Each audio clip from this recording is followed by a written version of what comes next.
Chapter 2 Ibis-headed Thoth.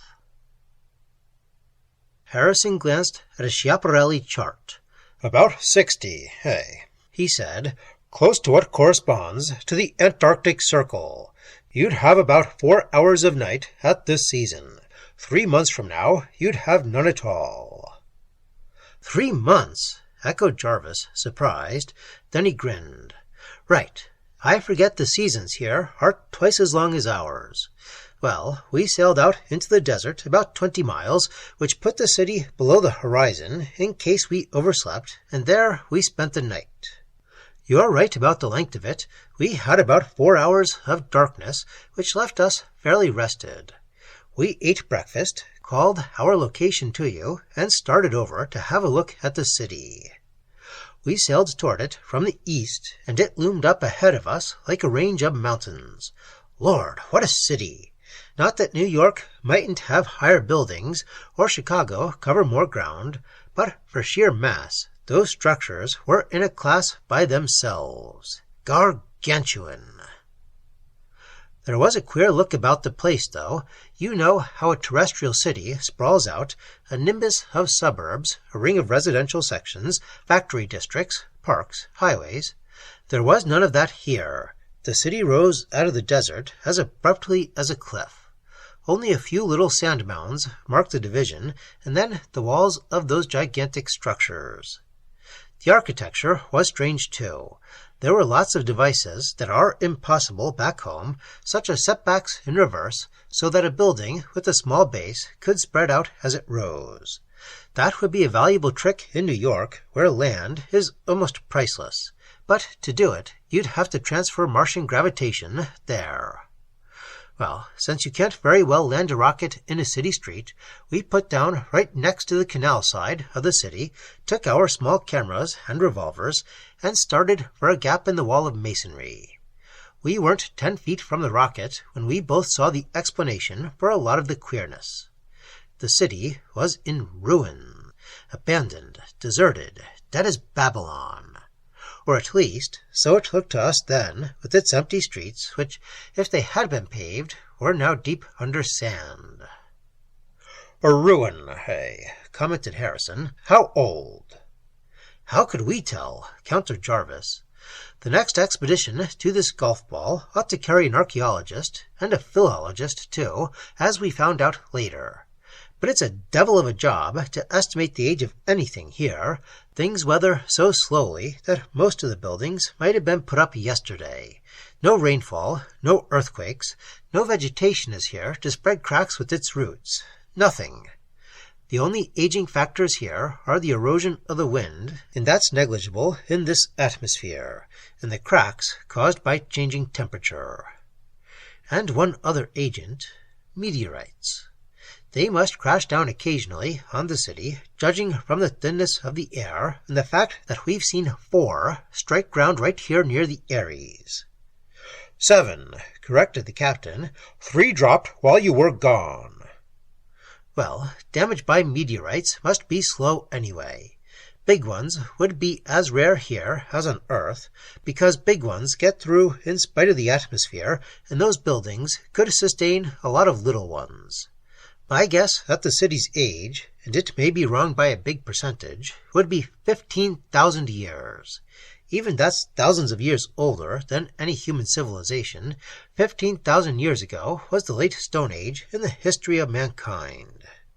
So, Leroy and I crept up to those tremendous buildings, feeling like pygmies, sort of awestruck, and talking in whispers.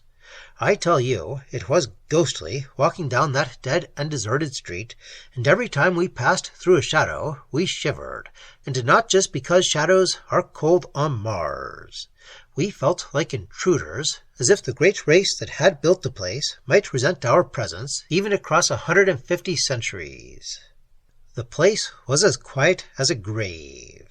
But we kept imagining things, and peeping down the dark lanes between buildings, and looking over our shoulders. Most of the structures were windowless, but when we did see an opening in those vast walls, we couldn't look away, expecting to see some horror peering out of it. Then we passed an edifice with an open arch. The doors were there, but blocked open by sand. I got up nerve enough to take a look inside, and then, of course, we discovered we'd forgotten to take our flashes. But we eased a few feet into the darkness, and the passage debouched into a colossal hall. Far above us, a little crack let in a pallid ray of daylight, not nearly enough to light the place. I couldn't even see if the hall rose clear to the distant roof. But I know the place was enormous. I said something to Leroy, and a million thin echoes came slipping back to us out of the darkness. And after that, we began to hear other sounds, slithering, rustling noises, and whispers, and sounds like suppressed breathing, and something black and silent passed between us and that faraway crevice of light. Then we saw 3 little greenish spots of luminosity in the dusk to our left. We stood staring at them, and suddenly they all shifted at once. Leroy yelled, "Ce sont des yeux!" And they were eyes. Well, we stood frozen for a moment, while Leroy's yell reverberated back and forth between the distant walls, and the echoes repeated the words in queer, thin voices. There were mumblings and mutterings and whisperings, and sounds like strange, soft laughter, and then the 3-eyed thing moved again. Then we broke for the door. We felt better, out in the sunlight.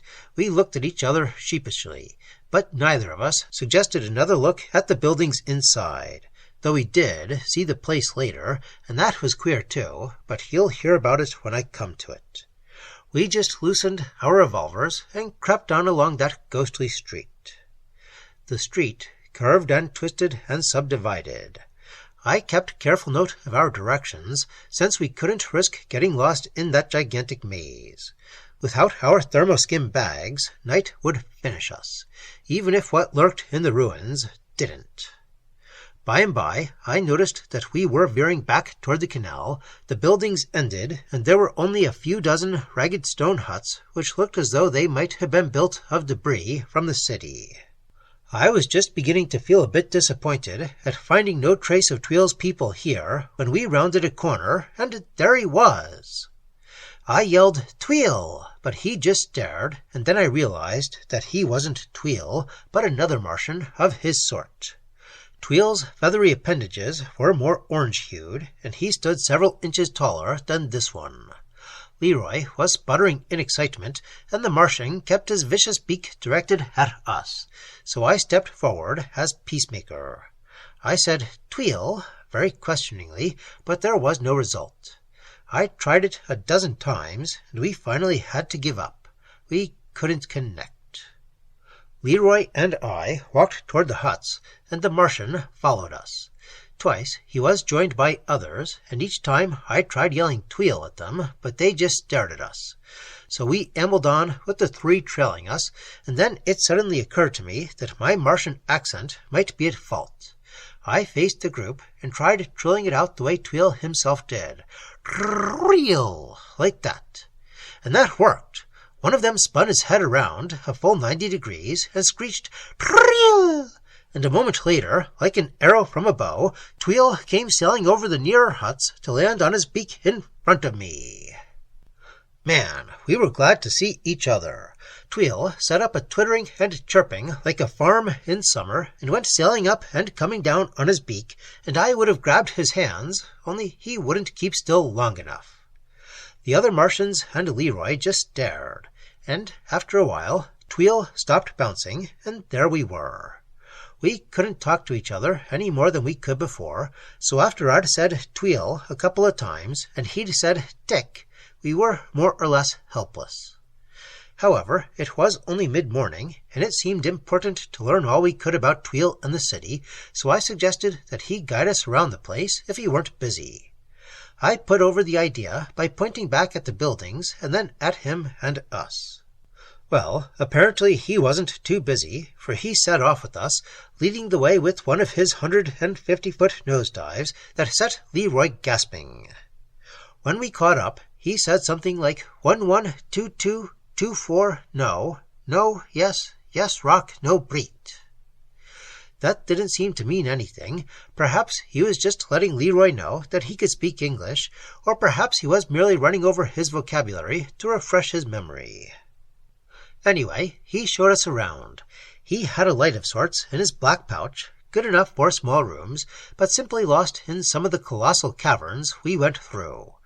9 out of 10 buildings meant absolutely nothing to us, just vast empty chambers, full of shadows and rustlings and echoes. I couldn't imagine their use. They didn't seem suitable for living quarters, or even for commercial purposes, trade, and so forth. They might have been all right as powerhouses, but what could have been the purpose of a whole city full? And where were the remains of the machinery? The place was a mystery. Sometimes Tweel would show us through a hall that would have housed an ocean liner, and he'd seem to swell with pride, and we couldn't make a damn thing of it. As a display of architectural power, the city was colossal. As anything else, it was just nutty. But we did see one thing that registered. We came to that same building Leroy and I had entered earlier, the one with the 3 eyes in it. Well, we were a little shaky about going in there, but Tweel twittered and trilled and kept saying, "Yes, yes, yes." So we followed him, staring nervously about for the thing that had watched us. However, that hall was just like the others, full of murmurs and slithering noises and shadowy things slipping away into corners. If the 3-eyed creature was still there, it must have slunk away with the others. Tweel led us along the wall. His light showed a series of little alcoves, and in the first of these we ran into a puzzling thing, a very weird thing. As the light flashed into the alcove, I saw first just an empty space, and then, squatting on the floor, I saw it. A little creature about as big as a large rat it was, gray and huddled, and evidently startled by our appearance. It had the queerest, most devilish little face, pointed ears or horns, and satanic eyes that seemed to sparkle with a sort of fiendish intelligence. Tweel saw it too, and let out a screech of anger, and the creature rose on 2 pencil-thin legs and scuttled off with a half-terrified, half-defiant squeak. It darted past us into the darkness, too quickly even for Tweel, and as it ran, something waved on its body like the fluttering of a cape. Tweel screeched angrily at it, and set up a shrill hullabaloo that sounded like genuine rage. But the thing was gone. And then I noticed the weirdest of imaginable details. Where it had squatted on the floor was a book. It had been hunched over a book. I took a step forward. Sure enough, there was some sort of inscription on the pages, wavy white lines like a seismograph record on black sheets like the material of Tweel's pouch. Tweel fumed and whistled in wrath, picked up the volume, and slammed it into place on a shelf full of others. Leroy and I stared dumbfounded at each other. Had the little thing with the fiendish face been reading, or was it simply eating the pages, getting physical nourishment rather than mental, or had the whole thing been accidental? If the creature were some rat-like pest that destroyed books, Tweel's rage was understandable. But why should he try to prevent an intelligent being, even though of an alien race, from reading, if it was reading? I don't know. I did notice that the book was entirely undamaged, nor did I see a damaged book among any that we handled. But I have an odd hunch that if we knew the secret of the little cape-clothed imp, we'd know the mystery of the vast abandoned city and the decay of Martian culture. Well, Tweel quieted down after a while, and led us completely around that tremendous hall. It had been a library, I think. At least, there were thousands upon thousands of those queer black-paged volumes printed in wavy lines of white. There were pictures, too, in some, and some of these showed Tweel's people. There's a point, of course. It indicated that his race built the city and printed the books. I don't think the greatest philologist on earth will ever translate one line of those records. They were made by minds too different from ours. Tweel could read them, naturally. He twittered off a few lines, and then I took a few of the books with his permission. He said no, no to some, and yes, yes to others. Perhaps he kept back the ones his people needed, or perhaps he let me take the ones he thought we'd understand most easily. I don't know. The books are outside there in the rocket. Then he held that dim torch of his toward the walls, and they were pictured. Lord, what pictures! They stretched up and up into the blackness of the roof, mysterious and gigantic. I couldn't make much of the first wall. It seemed to be a portrayal of a great assembly of Tweel's people. Perhaps it was meant to symbolize society or government. But the next wall was more obvious. It showed creatures at work on a colossal machine of some sort, and that would be industry or science. The back wall had eroded away in part. From what we could see, I suspected the scene was meant to portray art. But it was on the fourth wall that we got a shock that nearly dazed us. I think the symbol was exploration or discovery. This wall was a little plainer because the moving beam of daylight from the crack lit up the higher surface, and Tweel's torch illuminated the lower. We made out a giant seated figure, one of the beaked Martians like Tweel, but with every limb suggesting heaviness, wariness. The arms dropped inertly on the chair, the thin neck bent, and the beak rested on the body, as if the creature could scarcely bear its own weight. And before it was a queer kneeling figure, and at sight of it Leroy and I almost reeled against each other. It was apparently a man. "A man!" bellowed Harrison. "A man, you say?" I said apparently, retorted Jarvis. The artist had exaggerated the nose almost to the length of Tweel's beak, but the figure had black shoulder-length hair, and instead of the Martian 4, there were 5 fingers on its outstretched hand. It was kneeling, as if in worship of the Martian, and on the ground was what looked like a pottery bowl full of some food as an offering. Well, Leroy and I thought we'd gone screwy. "And Putz and I think so, too," roared the captain. "Maybe we all have," replied Jarvis, with a faint grin at the pale face of the little Frenchman, who returned it in silence. Anyway, he continued, Tweel was squeaking and pointing at the figure and saying, "Dick, Dick." So he recognized the resemblance, and never mind any cracks about my nose, he warned the captain. It was Leroy who made the important comment. He looked at the Martian and said, "Thoth, the god Thoth." "Oui," confirmed the biologist. "Comme l'Egypte." "Yeah," said Jarvis, "like the Egyptian Ibis-headed god, the one with the beak." Well, no sooner did Tweel hear the name Thoth than he set up a clamor of twittering and squeaking.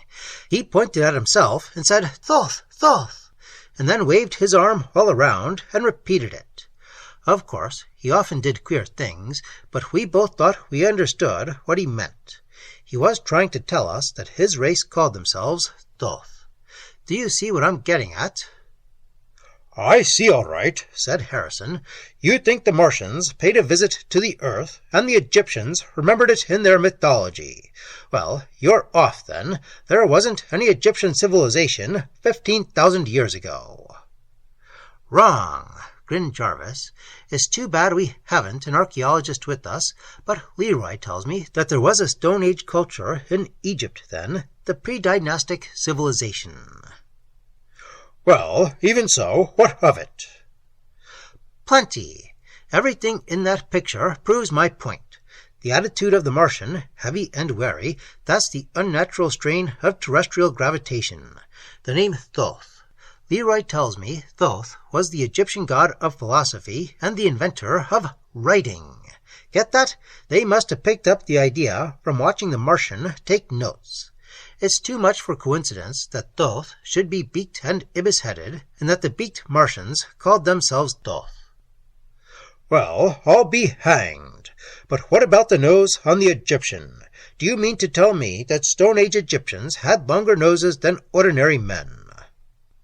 "Of course not. It's just that the Martians very naturally cast their paintings in Martianized form. Don't human beings tend to relate everything to themselves? That's why dugongs and manatees started the mermaid myths. Sailors thought they saw human features on the beasts. So the Martian artist, drawing either from descriptions or imperfect photographs, naturally exaggerated the size of the human nose to a degree that looked normal to him. Or anyway, that's my theory. Well, it'll do as a theory, grunted Harrison. What I want to hear is why you two got back here looking like a couple of year-before-last birds' nests.